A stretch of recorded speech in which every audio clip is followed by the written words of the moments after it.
welcome back to Turbos Automotives. I'm Tyler. We're at the Road Grimmer Boy over on Instagram, and today we're doing a valve cover job on an E39. So this one's going to have the M54 B30 motor. Same rules kind of apply for the M52, M52 TU, M54, just basically any of the M motors that share kind of the same valve cover. It's a simple job. I purchased the valve cover and the grommets, and I also picked up some RTV silicone to seal everything up. But I have to do the job again, which is why I have all of this. As you guys know, I've replaced the valve cover in a previous video, but the gasket I chose was awful.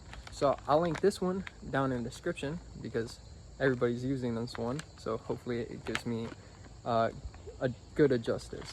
But we're gonna get this started on, and I'm gonna walk you guys through it.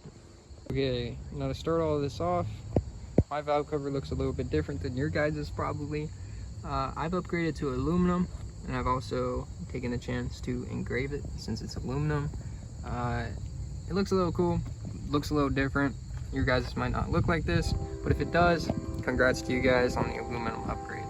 But we're letting this cool down for probably about 30 minutes if you just got done driving it, just so that you don't burn your hands. This also goes for the plastic one. They also get very hot. The M54 motors are one of the hottest running motors on the road. So it's a pretty simple job, pretty straightforward. As you can tell, we have all these bolts walking around it. And then we're gonna have a couple bolts right here, and right here, and back there. So it's a pretty simple job. You wanna start off by getting this cabin air filter removed, and I'll show you guys how to do that. So your car may look a bit different than mine, as mine's been a bit beat and not well taken care of by the prior owner. But to get this cabin filter off, we're gonna start by unclipping this, and unclipping this, and unclipping this, which will release this. Normally, that won't do that. It'll spin out. But this, you pull out. Normally, you wanna start off by taking the plastic piece off, but again, mine is a bit messed up, so I can't really give you guys a good description of this. Back to it, as I said, this should be screwed in, so you're gonna wanna walk it back and pull it out, just like that. And then this is what it should look like once you get that out.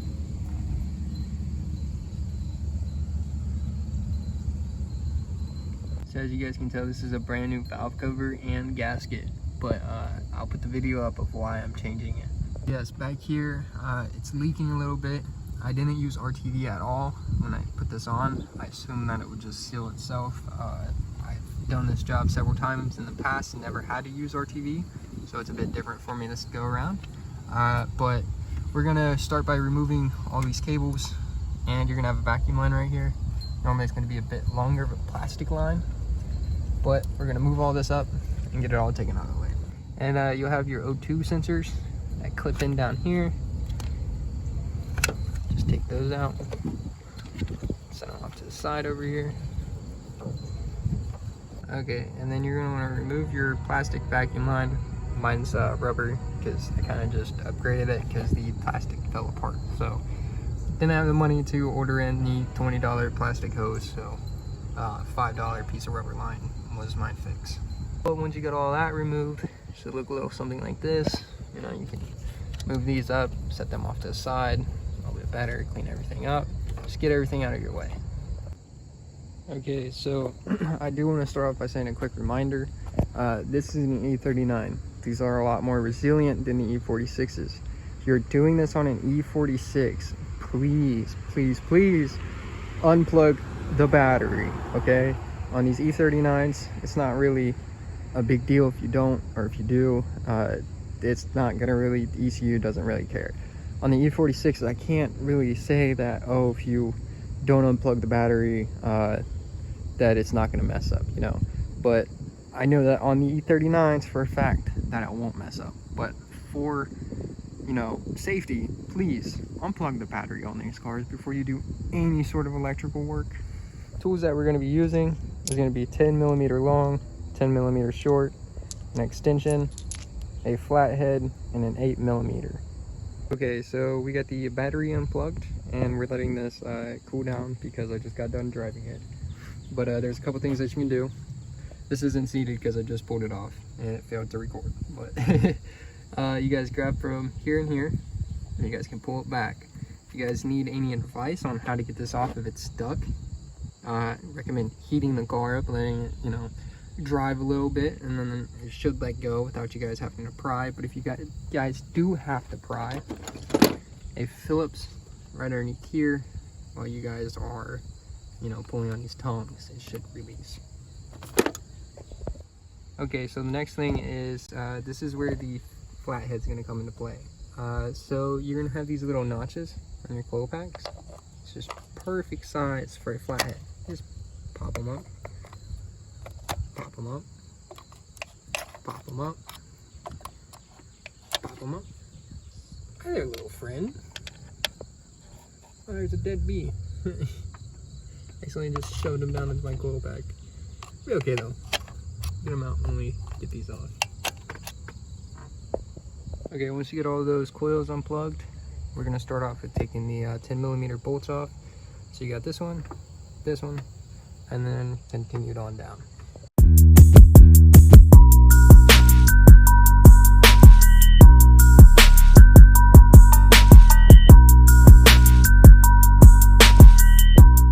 Okay, so we got all the coil packs taken out. I got them laid out how you're supposed to. Don't just go throwing them about, but I got it going 1, 2, 3, 4, 5, 6. This is what it's gonna look like once you get all that taken out. If you guys have oil down in these holes down here, then yeah, your valve cover is definitely toast. The tube seals in it, gone. It's seen better days. But at this moment, there isn't really much I can do until this valve cover cools off. So I'm gonna go inside, relax, eat some food, and it's also a good thing because it's starting to rain.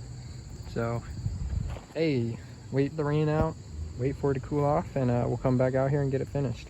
Also, there is actually one more thing that you guys can do without actually touching the valve cover itself. That is just going underneath here, prying this up.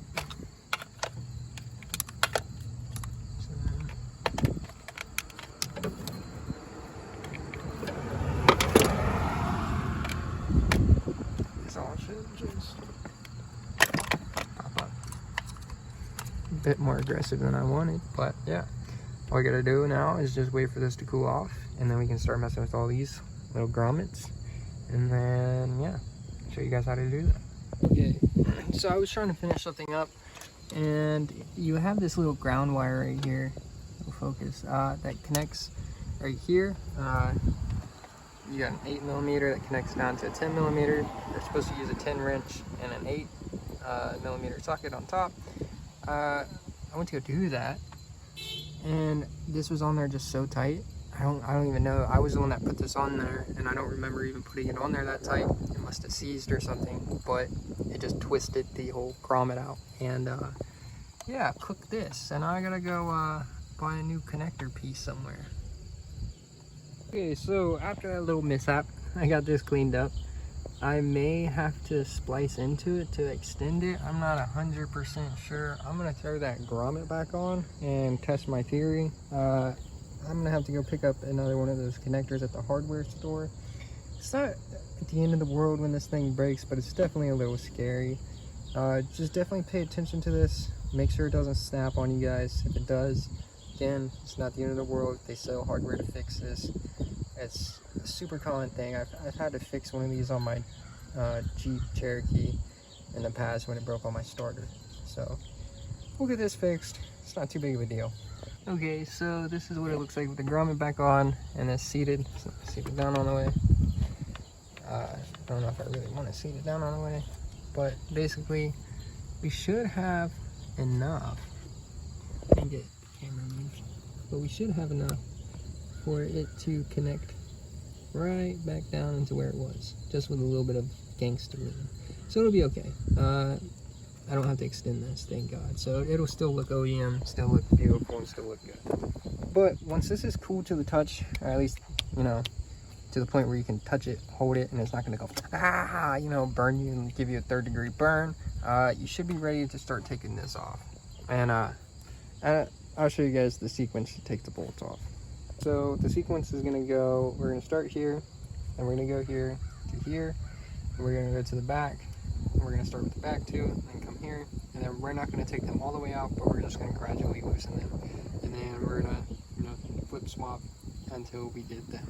And then once we get up here, it's gonna go this one, this one, this one, or this one, this one, and this one. However you guys wanna do it. But just evenly, gradually take this valve cover off so it doesn't warp on you guys. These valve covers can warp pretty easily.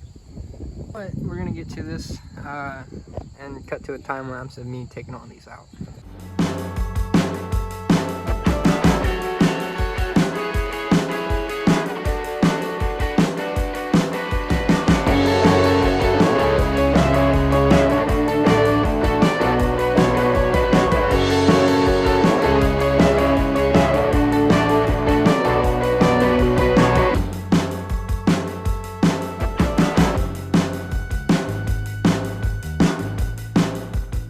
Okay, and we got all the bolts taken out.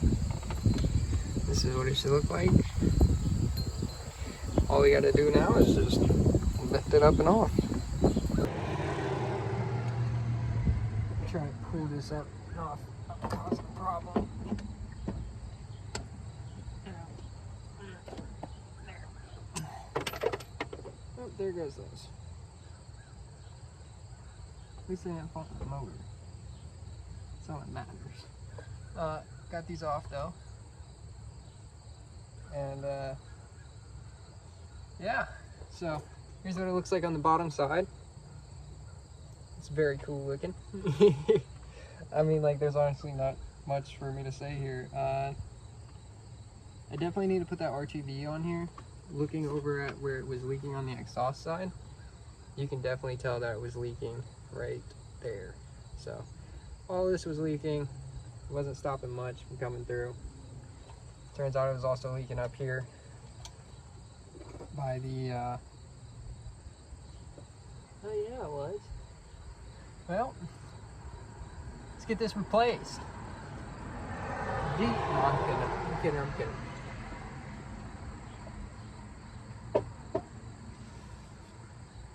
Okay, so my lovely neighbor, he brought out this lovely fix for me, so hopefully this works. Just got to pin it back into place. But in the process, I was cleaning all this up, and as one should do, you should always inspect your surface and everything, just for this exact reason. That is a crack going all the way down. So looks like this will be getting a motor swap very, very soon. I was already wanting to do a motor swap, but then I was just like, no, I'll just do the timing chain, guys, it'll be okay. But with that being said, I'm just gonna swap the motor at some point. But we'll still finish up this valve cover job because I still got to drive the car. That's not going to be the end of the world. I'm just going to RTV it over the top of it, and hopefully that just calls it a day. We'll do the same over on this side, just so it doesn't warp or anything or have uneven surface. You're going to want to RTV down here. You're going to want to do these little corner bits, this little bit, and then since I was leaking right here, I'm going to put a little bit around this crest, and then a little bit around this crest, and then yeah, it should be it, and that should be good to go. But we're gonna get this valve cover pulled off. It's a new gasket. It's nothing simple. All you gotta do is just grab it from one side, pull it up, but I'll show you exactly where I was leaking. You can tell it's kinked right here. Lift it up, and that's covered with oil down there. You can see where it was leaking out. But besides that, all you do is pull this up, take these, and then they actually have little clips right here that you pull up. I'm gonna do all of this off camera because I don't have 3 hands, but yeah. Okay, so I'm gonna get the RTV thrown on here. You don't need a lot, you just want small increments. Like, just don't flood it, okay? And then a little bit down here, don't flood it. Same goes for here. I've already shown you guys that. Right now I'm gonna pop a picture of the torquing sequence on here. What you're gonna want to do is, once you get your valve cover put on, you're gonna want to twist them all hand tight and follow that sequence. And then once you know, are ready to torque them, it's going to be 7 Newton meters. And I'll record me torquing them down. Okay, so we got the valve cover installed, got the new grommets. All I have to do is torque it down, so we'll cut to that. Sadly, I didn't end up recording myself torquing these down, but again, it's 7 Newton meters to torque them down. I'll throw up the sequence again for you guys, but all you guys gotta do now is just follow the reverse steps, hook everything back up, put the coil packs back on, and just start it up and make sure it's not leaking. You want to make sure it's not leaking onto your exhaust. It's kind of noticeable, you'll smell it. And then just keep an eye out over on this side, you know, with the flashlight, go through, just make sure you're not leaking anything. But besides that, that's the end of today's video, and I appreciate you guys watching, and hopefully this helps someone, because I definitely needed the help when I first started with these cars. So thank you guys, catch you all in the next one.